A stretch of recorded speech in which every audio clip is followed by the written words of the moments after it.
Hi there, are you a business owner who is excited about higher conversion rates, faster sales cycle, expanded brand reputation, better customer relationships, more referral business, and maybe easier ways to upsell and cross sell your product offerings? Well, if yes, then this video might help. Today I'm going to talk about the leads, warm leads, cold leads, and why it is important to warm up the cold leads before we start making sales.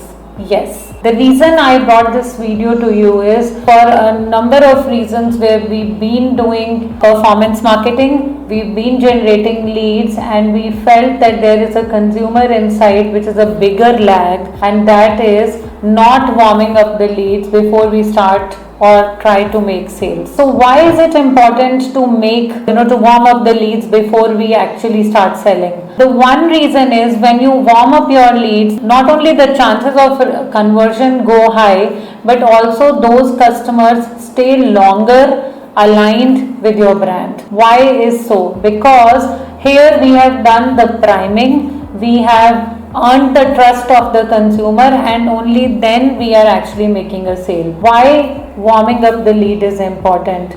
Because it leverages your brand reputation. It wins more advocates, more referral businesses, rather than that one single conversion, which is a very short-lived happiness for any business. Now, how can you actually warm up your leads? That is a very evident question, which a lot of founders, marketers, and even the sales teams keep on asking. It is all there in our system. The benefits of our product or the offering are already there. We just need to work on the conversation, the brand communication, tweak the brand voice and messaging a little bit, and that's how you can warm up the lead. You can begin warming up the leads with a lot of educational content where you are trying to understand the consumer first before you are actually making the sale, because that comes across as being very pushy. So what you can do, you can work on user generated content, share case studies, show them some customer testimonials, take them through the detailed process, share the educational content, so that they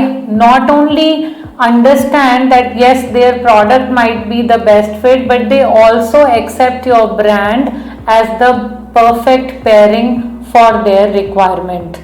Once you do that, your selling or the conversion metrics becomes very easy. Like 2 days back, I was talking to a corporate business development manager, and that's exactly we were discussing, why business development is not sales. That is also a reason in a lot of service driven companies we feel that the business development team is trying to do business through what scripts we have given to them, and then jumping straight away to sales conversion without actually warming up the leads, which are there to understand your process, to understand the benefits before they actually take a decision. So next time when you are ready to tick the check boxes, which are like faster sales cycle, higher conversion rates, better brand reputation, more referral businesses, opportunities to upsell and cross sell, work on warming up the leads, work on your email communication, see what kind of follow-up messages you are giving, see what script you have given to your biz dev or sales team, and that's how you see the results. Thank you.